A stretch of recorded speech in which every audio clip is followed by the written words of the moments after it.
This world we made was born from the impossible, and yet, like its creators, it rots from the inside.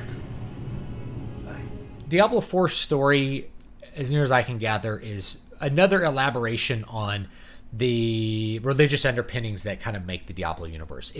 It has this kind of aesthetic trappings of Christianity. There's a church, and like you're writing your sins on the bark and throwing it into the fire. It feels very orthodox, right? To me, it feels more Eastern in this game by far than the other games, which feel more Western. But I don't know. Everybody talks with kind of a Slavic accent for some reason in this one, so maybe they're in Slavic area and therefore they're more inspired by the Orthodox tradition. But it's not Christian at all. In fact, it's Manichaeism. It's Manichaeist. So if you don't know what Manichaeism is, it's a religion that actually St. Augustine was originally a Manichaeist, if I remember correctly.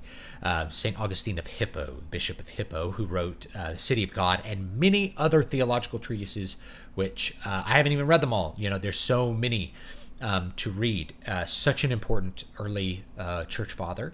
But anyway, he was originally a Manichaeist, and the prophet Mani basically created a religion where he folded a bunch of things in from previous religions, but is mostly taking after Gnosticism and the various kind of pathways of Gnosticism that existed back in the first couple centuries after Christ. So if you don't know what Gnosticism is, I've talked about it a bunch on the channel. There's no one Gnosticism. There's many different variants. There's many different approaches to it. The idea is there's an inner gnosis and inner knowledge which provides salvation. That's one of the core ideas of it. In fact, we have those ideas creeping into lots of political things today, which I don't have time to get into. But the Manichaeist idea is like there's a conflict between good and evil. There's a conflict between like the heavens and the hells. Obviously, that's Diablo. There's no God in Diablo. It's a bunch of angels fighting a bunch of demons. The prime goods and the prime evils, whatever they are. And the world comes into existence because of the conflict between good and evil. And that's exactly what Sanctuary is. So there's nothing new in Diablo 4 as far as like the lore. Sanctuary was created by the union of demons and angels to escape from the conflict, and therefore it's imperfect. This is a Gnostic idea. The world is imperfect. It's bad. Maybe the flesh is sinful, and it's the spirit that's true. These are not Christian ideas. In traditional Christian thought, you are your body. Your body is not bad. The world is not bad. In fact, it's good. God created it and said it was good, but rather it's the influence of sin which affects us, which harms us, and which affects the world, right? So it's the fall of man is also the fall of the world. The world is not bad. The world is good, and you are good. You are a good creation. God did not create you idly. That's not the view in Diablo. It's a Manichaeist setup, and so Lilith is, of course, the evil side of. I just forgot the name of the angel, but basically they have sex and produce the Nephilim, which what they call the Nephilim. In biblical terms, the Nephilim is, I don't want to get too deep into that, but there's two or three schools of thought for what the Nephilim are in the Bible. If you are going to follow the book of Enoch line, then they're the result of angels and humans, fallen angels and humans having children. In those times, and afterwards, there was the Nephilim, the giants, the heroes of old. So, you're going to get more of that. And in this one, they just can't resist.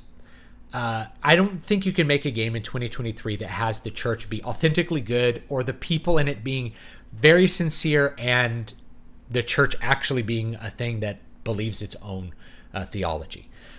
You always have to have some sort of subversive evil church that's involved in some kind of evil inquisition or, is secretly run by demons. And in this case, like they're worshiping an angel, which is, even the monks call him an asshole, right? And at various points of the game. So they can't help but have a subverted version of the church.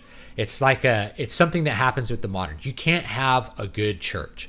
It's just impossible. It's the same thing with like Diofield Chronicles. It's like, well, we gotta, everything since Final Fantasy Tactics has had churches secretly bad. And so this is no exception. And I think also they get influenced by the Da Vinci Code. What you've been told is a lie, and the church is really based on something else. And Jesus was actually married to Mary Magdalene, and they've been hiding all the truth to manipulate and control you. Like,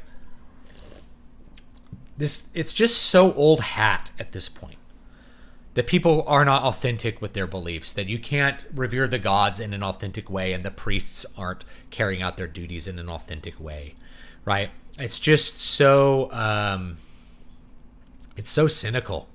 It's such a cynical view of all religion, right? Like, if you're going to set something in ancient Rome, are you going to have all the Romans just like, oh, the Pontifex Maximus is secretly working for a secret god and not Jupiter? Like, why would you do that? That's dumb, right? The pious people of Rome really believed in the gods. That's part of their identity, and there's a lot of stuff surrounding that. But why can't they authentically believe in the gods? I don't know. That you just can't do it in a modern game, especially, cannot help but have the church be some sort of subversive, weird anti-church. Well, I mean, the church in Diablo should be straightforward good. The angels should be good. They shouldn't be like some subversive evil thing. But they did it in the last game too. Malthion, the angel of death, is going crazy and killing everyone. They're like, all right. In the Christian view, obviously, all the messengers, the angels, are subservient to God. They are working for God. They don't go rogue. When they do that, they're demons, right? So it would be like an angel becoming a demon. But they don't, I don't know if they ever think that deeply, or when they were writing the game, they're like, okay, this is Manichaeist. They may not even know what Manichaeism is, or, what it was. I think there's few, if any, Manichaeists left, but you can read, they do have kind of a Bible, and you can actually read that and discover things about it. It's okay. Like, it's not that bad. It's just, the problem is, I think a lot of people are going to get overly offended with it, thinking that it's like about Christianity, and it's really not. It's Manichaeist, and really has nothing to do with Christianity, except borrowing the aesthetics. So just simply by borrowing the aesthetics of the Catholic or Orthodox Church, you are going to frame it as having something to do with Christianity. And therefore, it's going to feel like subversive against Christianity, when really the entire construction of it is not Christian at all. In fact, I think it produces a lot of interesting effects if we just kind of push the whole like Christian thing to the side. But they even have symbols that are like crosses. It's like, why would there be a cross? They're trying to bring too much Christianity into what is essentially like angels versus demons, Manichaeism kind of stuff. I still find it very interesting. Like, it's not bad.